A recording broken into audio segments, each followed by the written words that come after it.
FIFA is supposed to run world football, but right now, three powerful federations are challenging its president. UEFA still has a weapon of a World Cup boycott, and even countries that just hosted the World Cup are choosing different sides. So what happens if Europe really says we're not playing? And who actually owns football? Because after what happened, the answer is getting complicated. Hi, this is Cyrus Fernando alongside FGTP from Glory to Power, where football meets money, media, influence and control. For weeks, this looked like a fight over one bad FIFA proposal. Gianni Infantino wanted outside investors to own parts of a new commercial company built around FIFA competitions. The backlash was enormous. Infantino eventually abandoned the idea. FIFA apologized. You might think that would end everything. Instead, the fight got worse. On August 10th, UEFA, the Asian Football Confederation, and CONCACAF released a joint letter attacking the way FIFA had handled the situation. Their language went far beyond disagreement over one business deal.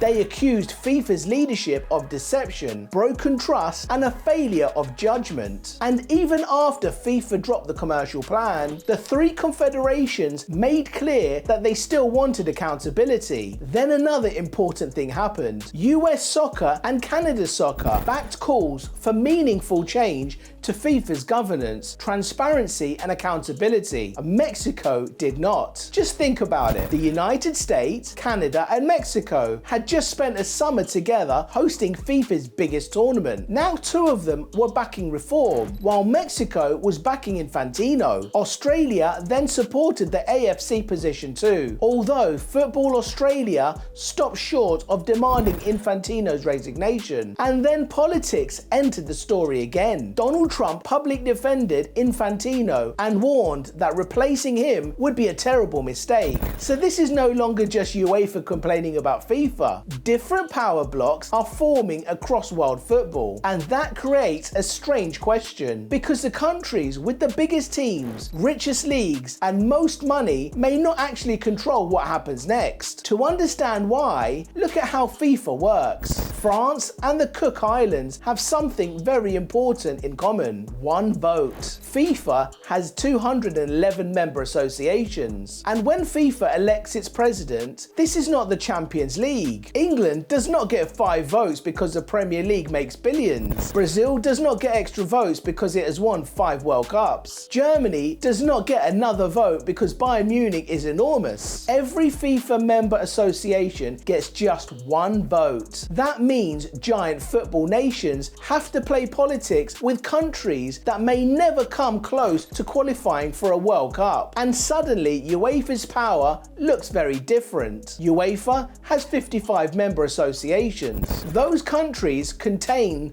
most of the richest leagues on earth and many of the strongest national teams. But 55 is still only 55 out of 211. The three confederations whose leaders signed the August 10th letter contain 136 FIFA associations in total. That sounds devastating for Infantino, but it does not mean he has 136 votes against him. Mexico is already proof of that. So are individual Asian associations that continue to support him. A confederation president can issue a furious statement. That does not mean every federation underneath him automatically follows. And this is where FIFA has another extremely powerful tool: money. FIFA Forward is the organization's global development program. For the 2027 to 2030 cycle, FIFA has approved $2.7 billion in development investment across its member associations. For a giant federation, FIFA money can be one part of a much larger budget. For a tiny federation, it can be fundamental. It can help pay for pitches, training centers, women's football, youth teams, coach education, travel, competitions, basic football infrastructure. And this point matters. That does not automatically mean FIFA is buying votes. These programs fund real football development, but politically,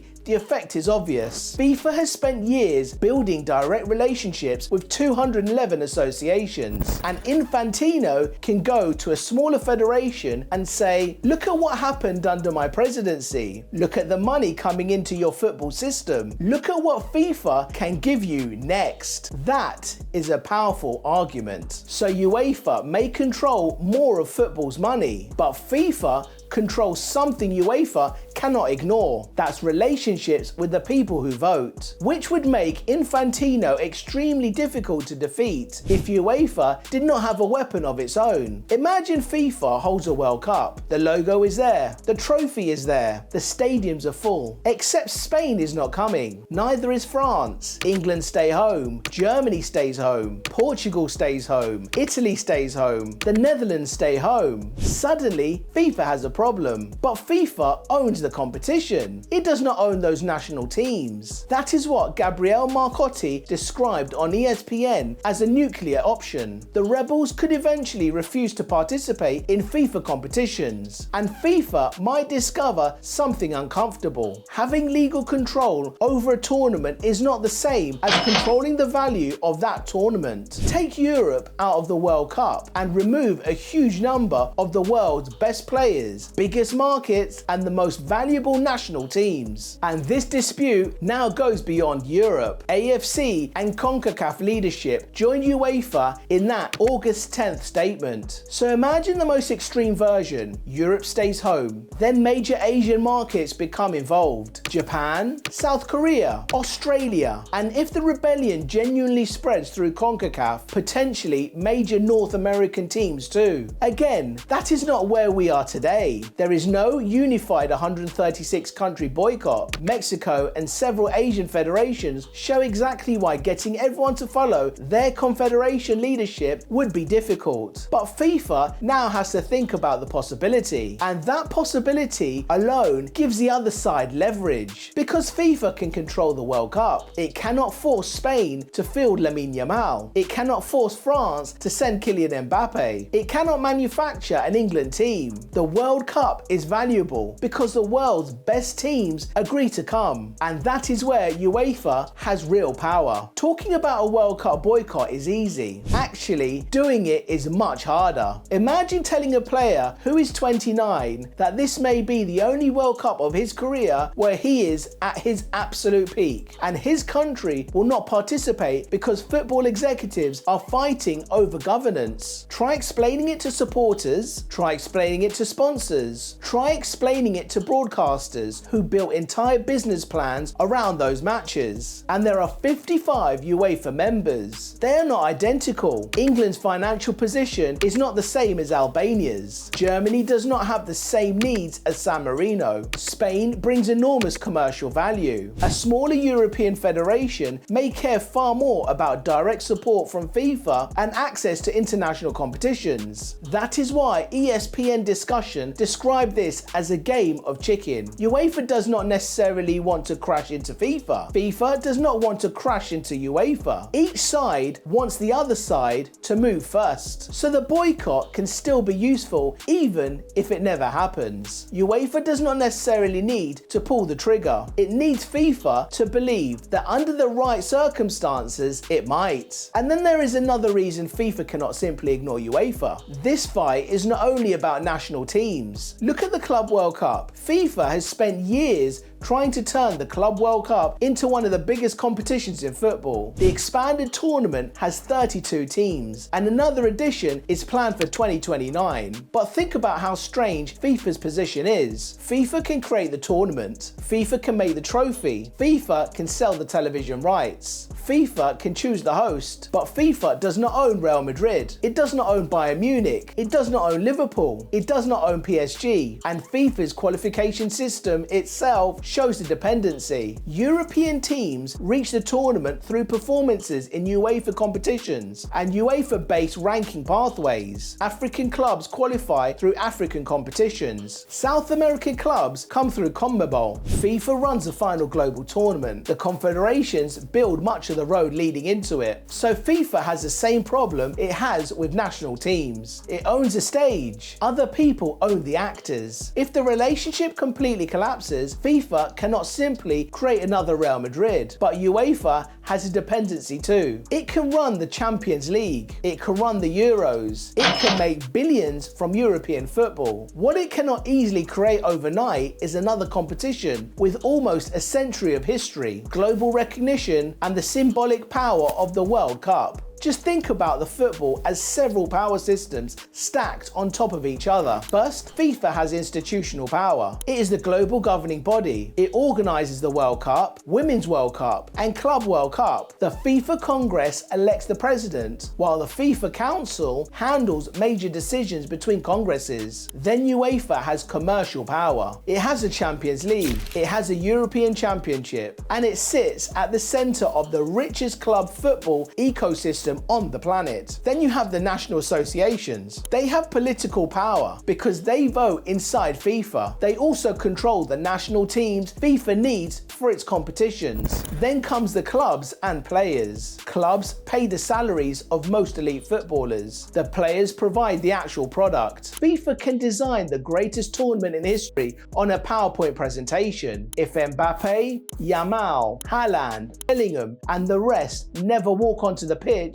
nobody cares about the PowerPoint. And finally, there are the fans, broadcasters, and sponsors. They decide whether all of these assets are actually worth anything. Take away the audience, and a FIFA trademark is just a trademark. Take away the players, and the Champions League anthem is just music. Take away the national associations, and FIFA loses its political structure. Take away FIFA, and football loses the global system that connects all of these countries under one World Cup. So football is not really one pyramid with FIFA sitting comfortably at the top. It is closer to a hostage negotiation where everybody is holding something everybody else needs. And that is why this battle probably will not be settled by another angry letter. Eventually, it comes down to votes. Gianni Infantino has already announced that he intends to seek another term as FIFA president in 2027. So the biggest question for his opponent is not whether they can embarrass him, because they already have. It's not whether they can get powerful countries to criticize him, because that is happening too. The real question is whether they can turn that anger into enough votes to remove him. And this is where Marcotti made perhaps the most important point in that ESPN discussion. Imagine you run football in a very small country.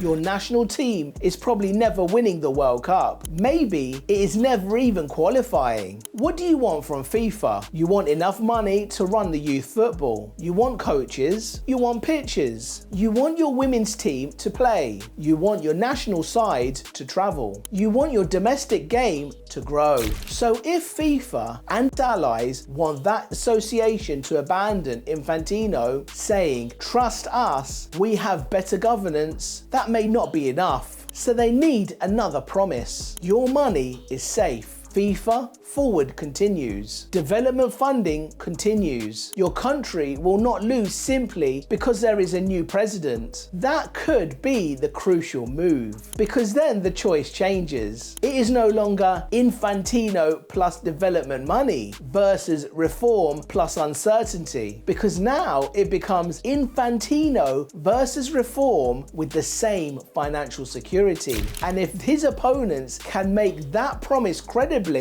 his biggest political advantage becomes much weaker. FIFA has already proved $2.7 billion in forward investment for the next cycle against a wider $14 billion revenue budget for 2027 to 2030. So any challenger would almost certainly need to convince smaller federations that those flows will continue. But this is also why nobody should assume Infantino is finished. CAF has backed him. CONMEBOL has largely remained supportive. Mexico backs him despite CONCACAF leadership joining the criticism. And several Asian associations have also backed him. So just remember, confederations do not elect the FIFA presidents. Associations do. That difference could save him. So where does this actually end?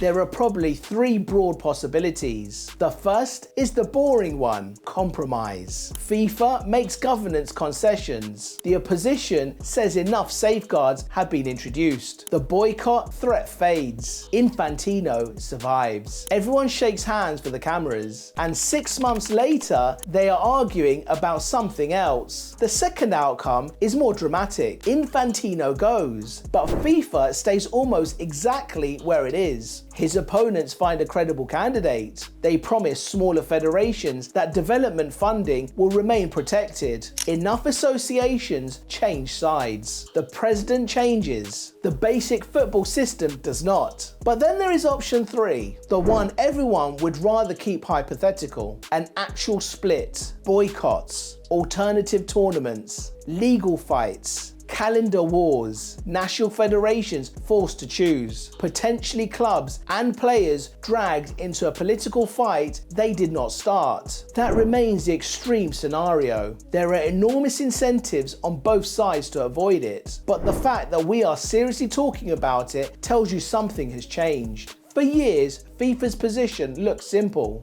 FIFA ran world football. Now everyone is discovering how complicated the word "ran" really is. So who really owns football? The answer is nobody. Or depending on how you look at it, everybody owns one piece. FIFA owns a global framework, it owns a World Cup structure and has direct relationships with 211 associations. UEFA controls much of football's premium commercial ecosystem. National federations own their votes and control their national teams. Clubs employ the stars. Players create the product. Broadcasters and sponsors provide huge amounts of the money. And fans provide the demand that makes all that money possible. So there are really two versions of the power in this fight. If the question is who decides who becomes FIFA president, then a small football association thousands of miles from Wembley can be just as important as England. But if the question is who makes FIFA's tournaments commercially valuable, then Spain, England, France, Brazil, Argentina, the biggest markets, elite players and major football economies become incredibly difficult to replace. That is why neither side can simply order the other around. Infantino can survive powerful European enemies if he keeps enough associations on his side. UEFA can lose a political vote and still threaten something FIFA desperately needs: the value of its competitions. So the winner of this battle will probably be whoever manages to turn the type of power they already have into one type they currently do not. Votes into commercial security, or commercial power into votes. And that is why the next stage of this fight matters far beyond one president. Because we may finally find out who actually controls world football when everybody stops cooperating. And if you want to see the players affected if the boycott does happen, head over to FNTG, because that is where we're breaking down which stars, national teams and careers could lose the most if this political fight actually reaches the pitch. Subscribe to FGTP for more on money, politics and power behind football. I'm Cyrus Fernando, this is FGTP, from glory to power, and I'll see you soon.